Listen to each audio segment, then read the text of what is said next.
देवबंद के ढिकौली गांव में आज तक का कैमरा पहुंचा। कैमरे में जो कैद हुआ, आज तक की टीम ने जो कुछ भी वहां पर देखा वो सच सरकारी दावों से एकदम उलट है।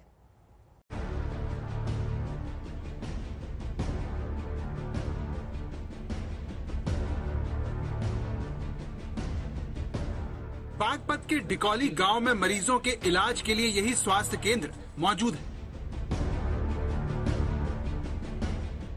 ये तस्वीरें सरकार के दावों पर करारा तमाचा है।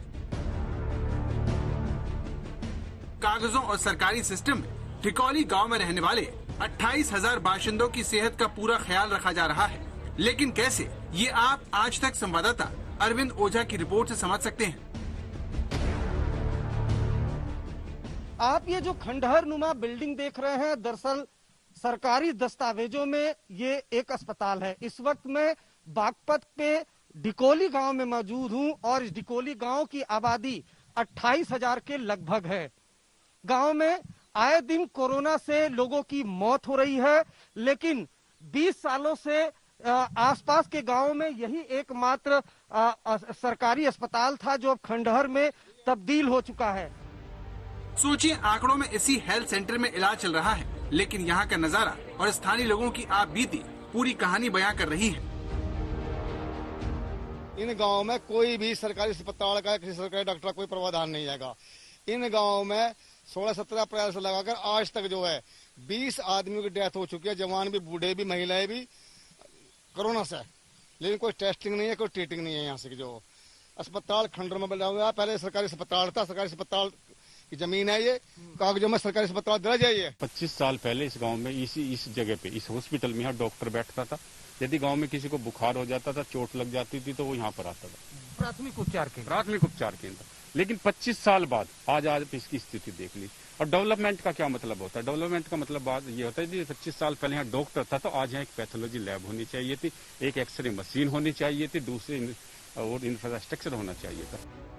दस्तावेजों में भी ये जमीन अस्पताल के लिए आवंटित बताई जाती है, लेकिन पिछले 20 से 25 सालों में ढिकौली गांव की ये प्राथमिक उपचार केंद्र की बिल्डिंग खंडहर में तब्दील हो चुकी है। बिल्डिंग के बाहर गोबर का ढेर है और अंदर गांव के लोग भैंसों को खिलाने वाला भूसा भरकर रखते हैं। स्थिति यहाँ पर गोबर का ढेर है और जो ये खंडहर है, इस खंडहर के अंदर भी पूरी तरीके से भूसा, जो खंडहर है, खंडहर का कमरा है, उसके अंदर भूसा रखा हुआ है। और जिस तरह से गांव के लोगों का दावा है कि टेस्टिंग नहीं हो रही है और जितने लोगों की मौत हुई है उनको कुछ दिन बुखार आया है, बुखार आने के बाद फिर उनकी मौत हुई है। लेकिन जो शासन है, प्रशासन है, वो गांव में किसी तरीके की टेस्टिंग नहीं करा रहा है और जो प्रशासन है उसकी पूरी तरीके से गांव की बेरुखी है। इनका ये भी कहना है कि ऐसा लगता है कि जो शासन प्रशासन ये मान चुका है कि गांव में लोग रहते ही नहीं है, सिर्फ शहरों में रहते हैं। तो ये स्थिति है बागपत के ढिकौली गांव की। गांव के लोगों का दावा है कि अप्रैल महीने से लेकर अब तक गांव में बुखार से अब तक तकरीबन 20 से ज्यादा लोगों की मौत हो चुकी है। तो ये यहाँ से बुखार आया था, बुखार आने में वहाँ से हॉस्पिटल ले गए, वहाँ से वो उसकी वो सांस आने में वो परेशानी बनी हो, यही हुआ। कितने दिन में बुखार हुआ? कितने दिन में? बुखार तो एक दिन आया जी। ढिकौली गांव में रहने वाले रतन लाल की पत्नी की मौत कुछ दिन पहले हुई। रतन लाल के मुताबिक उनकी पत्नी पूनम को बुखार आया और हालत बिगड़ी, जिसके बाद दम निकल गया। ऐसी दर्दनाक दास्तान सिर्फ रतन लाल की नहीं है, बल्कि गांव के कई लोगों की है। गांव वालों का कहना है कि सब कुछ भगवान भरोसे है। हमारे यहाँ इतने आजादी के इतने साल बाद भी आज तक एक MBBS यहाँ पे प्रैक्टिशनर नहीं है। RMP यहाँ पे नहीं है। BAMS 2-3 डॉक्टर हैं, वो भी आयुर्वेद के हैं।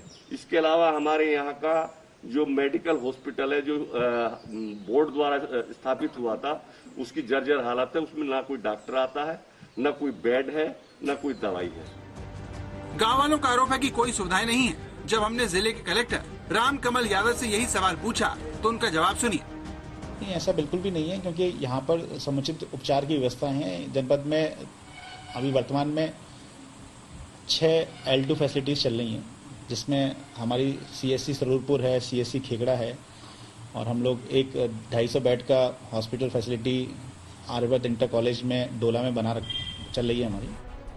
सरकार के अपने दावे हैं, लेकिन गांव की जमीनी हकीकत एकदम अलग है। बागपत से कैमरामैन सत्येंद्र भाटी के साथ अरविंद ओझा, बागपत। आज तक।